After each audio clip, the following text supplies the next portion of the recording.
At this point, you may think the only way to create a rectangle is by drawing 4 individual line segments. Fortunately, this is not the case.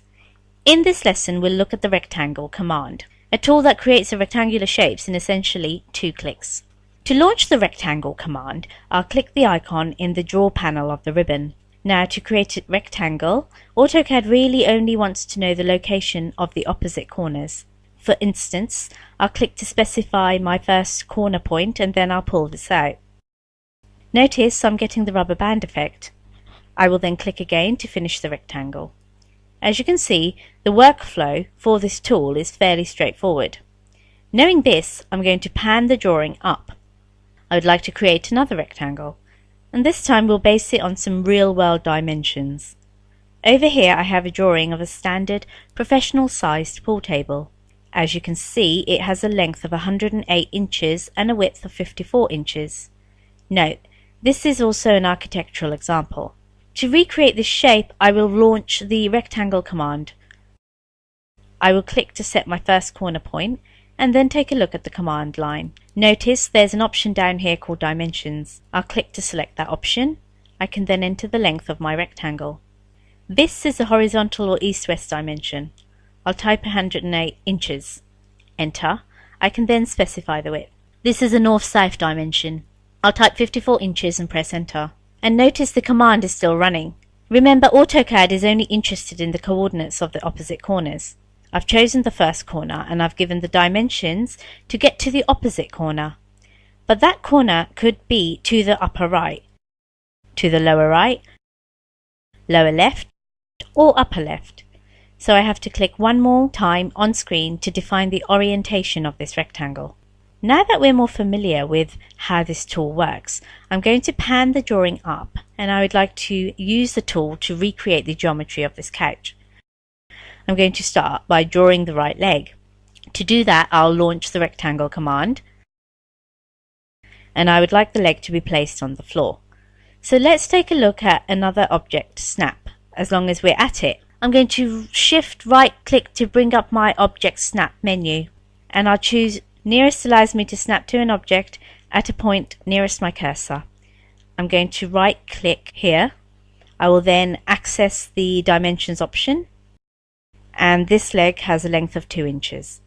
I'm going to leave off the inch symbol just to go a little bit faster, and since it's not necessary and the leg has a width of 5, I'll then click on screen to finish the rectangle.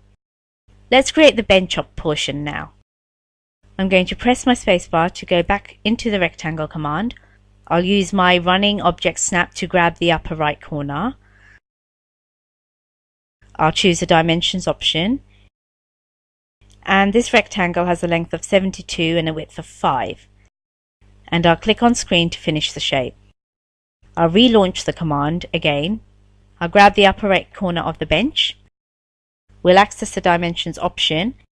And this rectangle has exact same dimensions as the previous one. So I'm going to hit enter to accept 6 feet, which is also 72 inches. I'll hit enter again to accept 5 inches for the width, and I'll click on screen when I'm finished. I will then relaunch the command again. We'll take care of the left leg. I'll snap to this corner. This leg has a length of 2 and a width of 5, and I'll click on screen to finish the shape. Next, we'll take care of the armrests.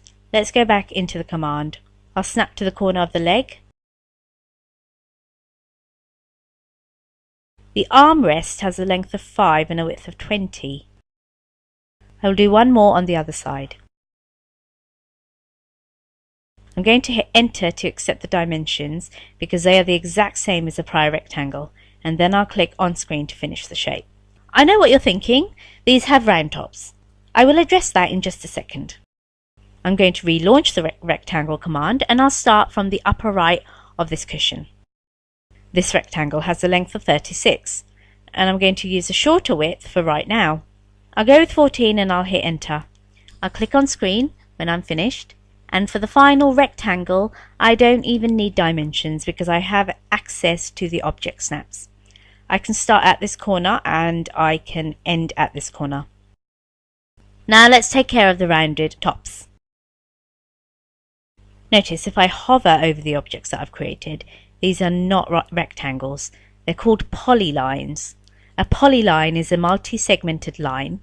Since this is a polyline, it has some special options. If I click to select it, notice I see a series of these blue handles. These are called grips. And we'll talk about grips another day. But for right now, if you hover over this grip at the top middle, notice AutoCAD gives us access to some additional tools. I'm going to select Convert to Arc to convert this segment into an arc. I would then like to pull this straight up 2 inches. So I'm going to lock my ortho. I'll pull this up, type 2 and hit enter. I'll then do the same thing for the other side. When I'm finished, I'll press Escape to deselect the objects.